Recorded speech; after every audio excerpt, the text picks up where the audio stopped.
Hello, my name is Victor Romo. This lesson is designed for high school ninth grade biology, and the focus will be on the NGSS standard HS-LS4-4, which is to construct an explanation based on evidence for how natural selection leads to adaptation of populations. So, let's get started.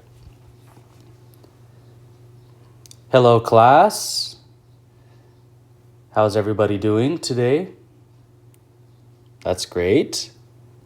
Okay, so I hear people are doing pretty good. Oh, tired? Okay, I understand. Is everybody ready to have an awesome time today learning about natural selection and adaptation? I hear some yeses. Okay, well, let's jump in. So, again, hello everybody. I want everyone to take a look at these two rabbits here. Okay, as you can see, one is brown, one is white, obviously. And pay special attention to the environment that they are currently in. Anybody want to shout that out? Of course, it's a snowy environment. So here's the important question, which is relevant to today's lesson. If let's say a wolf enters this snowy tundra, which rabbit, white or brown, I'm asking everyone here, do you think will go home? In other words, which one do you think will survive? Anybody want to answer? Yes? Okay. You said the white. The white one will survive. And that is correct. Why is that? Of course, the white camouflages very, very well with the surrounding environment, the tundra environment. So it becomes more difficult as compared to the brown bunny for wolves to spot these prey, right? If a wolf is scouting the area, looking around, they're gonna much more easily see a brown bunny or a brown rabbit as opposed to a white one. Okay. So today that was a guess, right? We're guessing, but today we aren't going to be really guessing. We're going to use a digital model, right? We're going to deal with data today to see how environmental changes, such as, whether it's a snowy tundra or a brown environment without any snow, a bunch of hills and dirt and bushes, those types of environmental changes, we're going to see how they act as a selector for which traits survive and how that reshapes an entire population over time. This will make a lot more sense as we go through, and thank you all for engaging with this image here. Let's move on. And very quickly, so here's the standard, the relevant standard, and let me just state the objective real fast.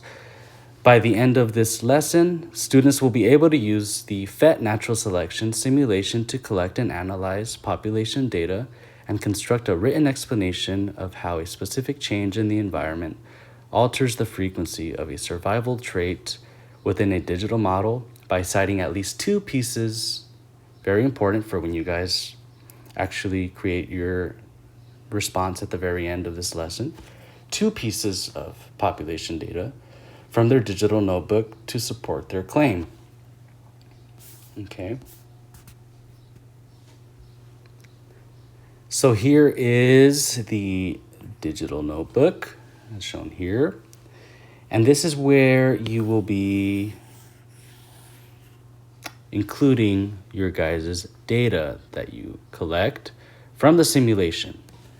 So you're going to track generation 1, 5, 10, right? And here, for example, would go the population value for white fur rabbits or bunny. I put bunnies here, but rabbits or bunnies. The concept is more important. You could call it either a bunny or a rabbit. And here goes the population value for the brown fur bunnies, generation 1. Okay, so as you can see, there goes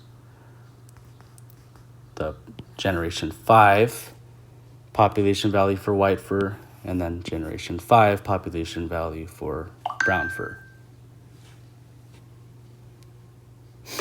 Okay, and here's a little glimpse of the CER analysis that you will do in part 2 of this, part 2 of your digital notebook. So first, part 1 would be to collect the data, right? Part 2 would be to make a claim regarding that data, provide evidence and reasoning, right? And your evidence should tie back to the data collected here.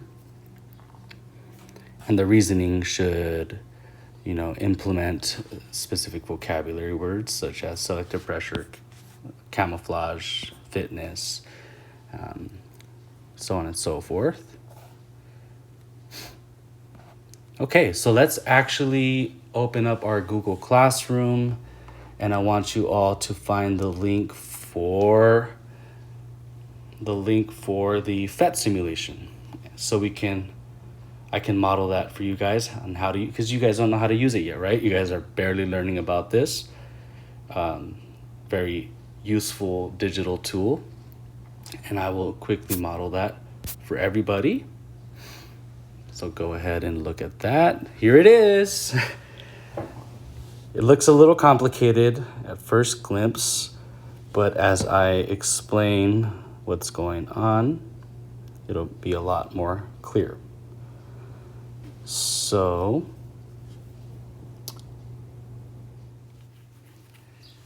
go ahead and watch my screen.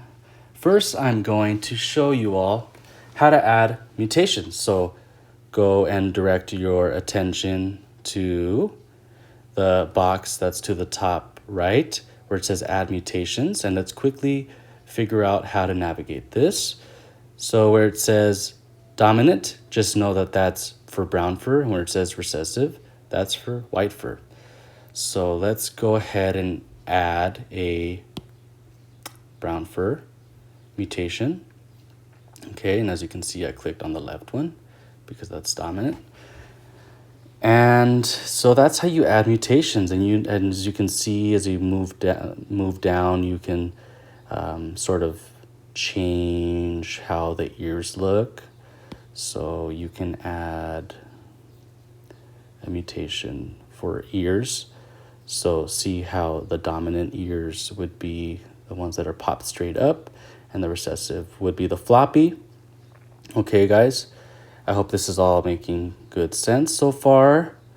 Hope everybody's following along, and if anybody has any questions at this moment, feel free to ask, but just know that we will be working on the next one together. Right now, I'm just modeling it for everybody, so if you want, you can save your questions for the next part, which we will be doing together. So here, so you could add different mutations. Let me just reset these real fast. I want to just add the brown fur mutation, right? And if you look a little bit to the left, you will see that there is a orange sun icon these are the toggles to change the surrounding environment. So the sun would be the brown environment, the dirt hills with bushes and blue sky and all that. And notice how that contrasts heavily with the rabbit that's currently on the screen that's white. And let's go ahead and change this. See? Just like that. You click on the snow icon, and now the background or the environment is now white, which now the rabbit camouflage is a lot better, okay? And then I do want to note that before you even add, so here would be where you would add environmental factors or selective pressures like wolves, which are predators, which feed on these rabbits.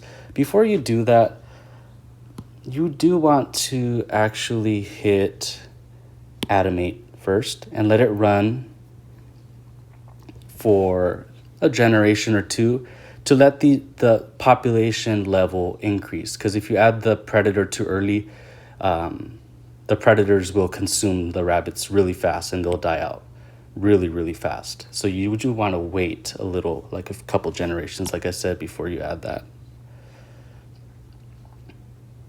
Okay. So far I've gone over how to add mutations. So far I've sort of hinted at environmental factors, which I'll show you right now. And look to the left, notice how there are various toggles for that relate to the graph that's on the right. It shows total, it shows white fur, brown fur, straight ears, floppy ears, short teeth, and long teeth. And notice how it shows a solid black line for the total value in the population, and then it sort of partitions it from there into the respective phenotypes, right? So for example, the green solid line is for tracking, and you can see it on the graph so far. It's tracking the white fur population level, and the broken green line is tracking the brown fur rabbit population level. And you can see that so far forming on this graph right now. Right now it's paused. And this is cool. This data probe will allow you to see exactly what the values are, which is important when you translate that back to your digital notebook, which you'll eventually need for your claim evidence reasoning response at the very end. And I do want to show you that you can add a wolf, right? Let's go ahead and add that now that 2 generations have already passed. Let's add some pressure now and start sort of thinking about what, and this relates back to our image at the beginning, what rabbits are likely to survive in this tundra environment, given that there are wolves around, brown or white. Sort of start thinking about that and make a prediction as to what the values, what the trend's going to be throughout these generations, all the way to generation 10. So let's click play. And notice how, for those who like looking at things and visualizing things a little slower, some people like visualizing things slowly, and some people like looking at things move a little faster. This is already set up for those who like visualizing graphs and movements in a slower way in order to better process it. And what I mean by that is look how slowly it's moving. You see the black line is moving slowly. And if that is perfect for you, then perfect. Leave it like that. You don't need to do anything. But if you want it to move a little quicker, you can go ahead and click on, you can hold on to that double arrow pointing right, and it'll move faster. See that? I just wanted to mention that because some people prefer it moving slowly, some people prefer it moving quickly. So I just wanted to quickly mention that. And yes, and for those who, like the English learners in the classroom, for any of you English learners, notice how this setup is full of icons. So if you're having a little trouble with the words that are involved, there are a lot of icons currently available for you to look at. And I will later on show you a visual icon table that lays out all of the pertinent icons and descriptions to better help you out, right? I'll show that in a little bit. Okay, so values. Let's quickly jot down these values. So on our digital notebook, so let's do white and brown fur. So the value is 5 and 1. So 1 for brown, 5 for white. So go ahead and put that here. Let me erase this. And notice how I already added mutation introduced. So brown mutation and predators active. Just like a little note, just so you don't forget what things were. See these little notes, just so you don't forget what was established for your individual simulation.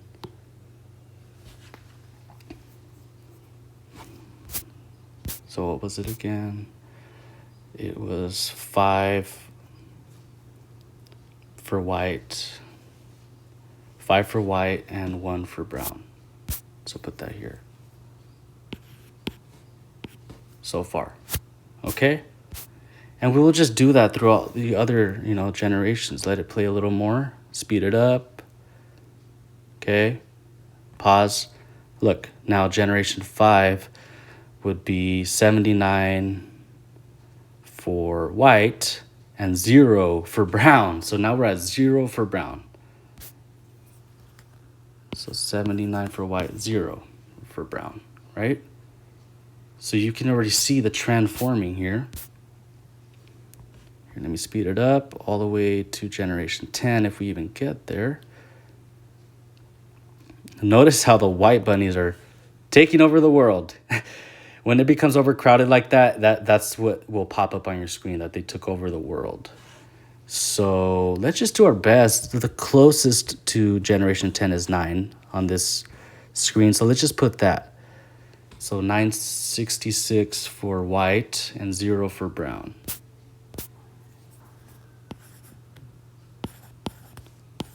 Okay. See this trend? It goes from a little bit to more to a lot, right? Trends going up when the environment, the trend's going up for the population of white rabbits when the environment is set to tundra, when there's wolves around, right? And you can start thinking about the reasoning for why that is, for when it's time to do the other parts. So I hope everybody sees that. Let's do one together. Oops. So and then this orange button on the bottom right will reset the whole thing. So yeah, that's my modeling of it. Let's do one together. So if the population of rabbits within generation 1 includes members of white and brown fur, which fur color would have the highest probability of enduring an event where the snow within the tundra melted away and the environment became a brown-colored forest? Predict which fur color would persist in an environment with wolves present. Right? Does anybody want to give their initial prediction for this? Yes? I see a hand raised. Which fur color? You said brown? Why is that? Because the snow melted, right? So the snow melting would mean that the background or the environment is now brown, right? So now the brown, you're saying that the brown colored rabbits would have a better time at surviving. They will have a higher probability of enduring the event where the snow melted away. Okay, that's an awesome prediction, and I think that will be the case. Let's confirm that with the simulation. So let's put these together. Let's put this one together. So generation 1 includes members of white and brown fur, and now we have that type of environment. Okay, so who can tell me what to press, right? If the snow melted away, so this is snow right here, how do I change it back to a brown environment? Anybody want to raise their hand? Or let's just shout it out. And 3, 2, 1. Right. Everybody said brown. Everybody said click the sun icon, right? Great. So snow melted away, sun icon, okay. And let's add who wants to tell me raise their hand. Who wants to raise their hand and tell me how do I do the brown fur mutation again? Is it dominant or recessive? I hear dominant. Yes, dominant, right. So that's the brown fur. And let's, like I said earlier, let's let a few generations pass.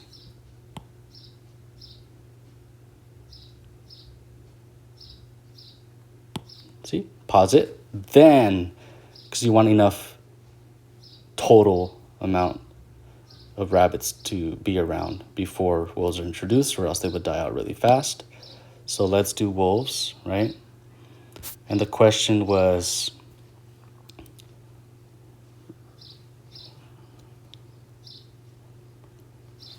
predict which fur color would persist in an environment with wolves present. So does anybody want to tell me, do we have all of our parameters set? So the question is asking which fur color would have a higher probability of enduring an event where the snow melted away. Does this look okay to everybody? Please raise your hand if there's something I need to add based on the question that we have, right? Nobody? Yes, so we have everything set up. So we have both white and brown currently present, and now we have wolves, and we have a brown background, right? We have everything set up. So let's go ahead and click play.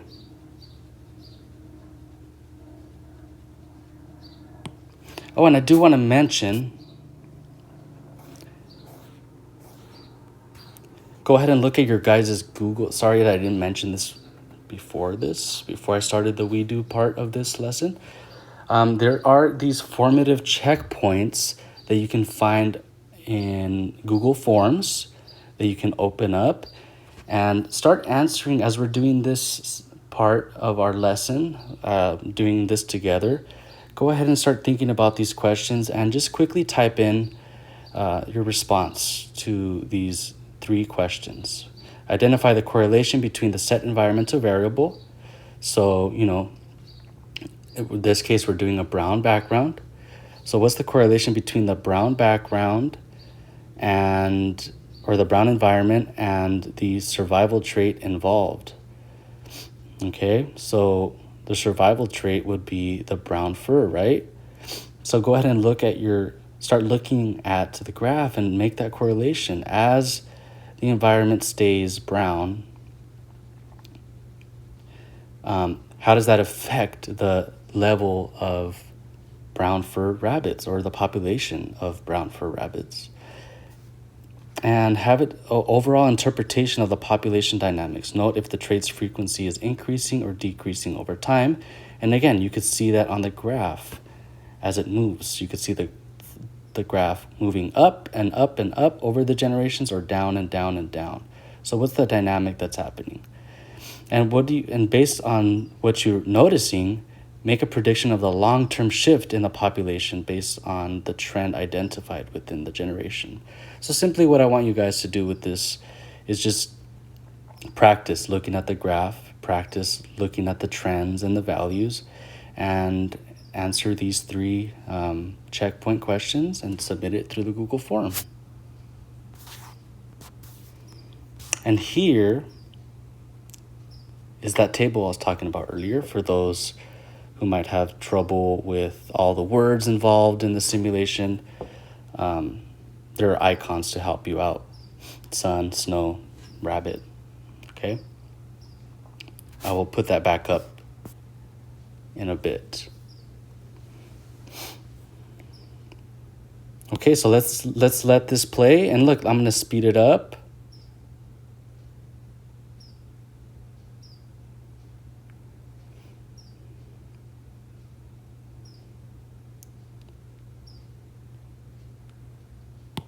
See, I'm noticing a trend.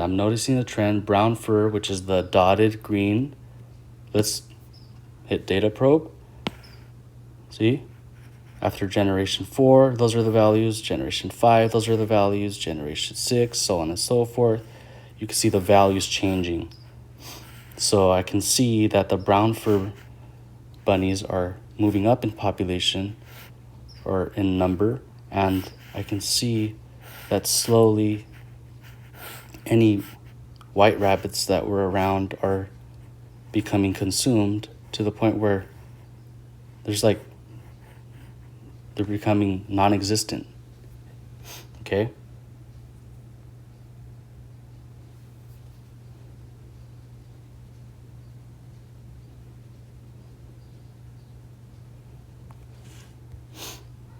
And this probe, again, is going to be very important for jotting down the values for 1, 5, and 10. Okay. Does anybody have any questions? Are you all ready to do it on your own? Anybody have any questions? Okay, so let's move back. Make sure, again, everybody send us their checkpoint questions. And now you're going to do your own. And you're going to make the claim evidence reasoning, okay? So the question that we're going to answer for the claim evidence reasoning is, how does a change in the environment, so you could set it up how you want. Set up the environment how you want, the food scarcity level to the level that you want it at, whether the food is tough or not, you could set that. You can set different mutations like bunny, the ear morphology, the tooth morphology, the fur color. You can set it up how you want. But the question you're going to be answering is don't forget to make the notes here. Don't forget to note down the parameters that you end up setting so you remember. But yeah, set it up how you want, and you're going to answer, how does the environment affect which fur color trait is most likely to survive in the population of rabbits? Okay? Here is the visual icon table for those of you who need that. And here are some starters that I set up that I'm providing for you guys in case anyone's having a little trouble with starting their claims or starting their providing evidence or providing reasoning. If anybody's having trouble with that, here are some examples of how to start a claim. Like, when the environment changes to snow, the trait that is most likely to survive is, and then you say brown or white, and then you give because. You give some reasoning, and that'll be your main claim. Or an organism with white or brown fur has a higher probability of survival in a tundra environment because, right? Making a claim to directly answer the question, right? Without using I think. You're making a claim, right? No guessing involved. You're, as a scientist, giving something direct, not ambiguous. I think would make it ambiguous, make it more direct, right? And for evidence, an example starter would be, according to the data table, in Generation 5, there were, and then you would look back at your table, Generation 5, there were 79, or 0 if you're talking about brown fur bunnies, right? Where was I? Sorry. Yeah, there were X amount of brown bunnies, but by Generation 10, there were only X or Y amount of bunnies or rabbits, whatever you want to call them. The concept's more important here. So yeah, that'll be an example for evidence. And then the reasoning behind your claim and evidence. That's when you would incorporate some vocabulary. So for example, this shift occurred because the white snow provided camouflage for the white bunnies, making them, less prone to predation, right? Which is part of the word bank down here. So yeah, as you can see down here, there's a word bank. You could choose from, to help you out even more, you could choose from any of those to make your final claim, evidence, reasoning, analysis. I hope you guys are well equipped with the knowledge and skills to navigate through the simulation. Again, set it up how you would like. Set the parameters that you would like. Have fun with it. What really matters is that we get the claim evidence reasoning done. And again, to get full credit, you have to make a one-sentence statement that answers the question directly, right? Give a one coherent sentence claim, right?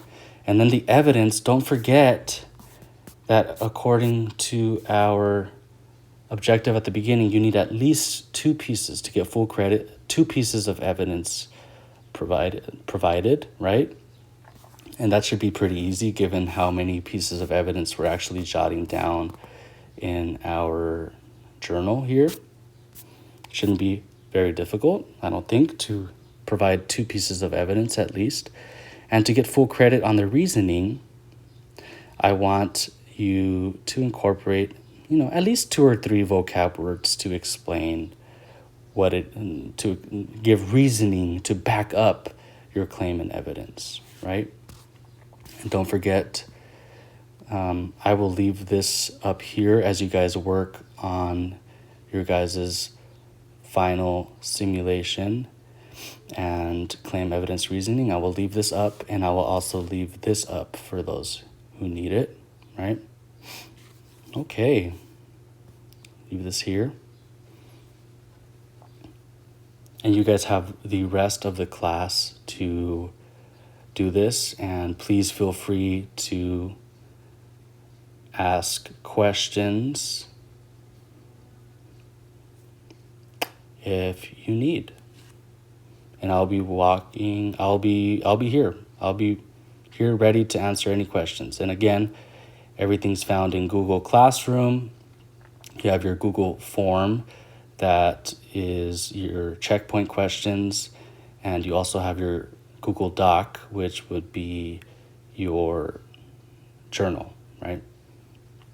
Journal that includes the data table as well as the claim evidence reasoning analysis. Those 2 things are what I want from you today. And I will be here to answer any questions as you guys work in completing this. Thank you very much.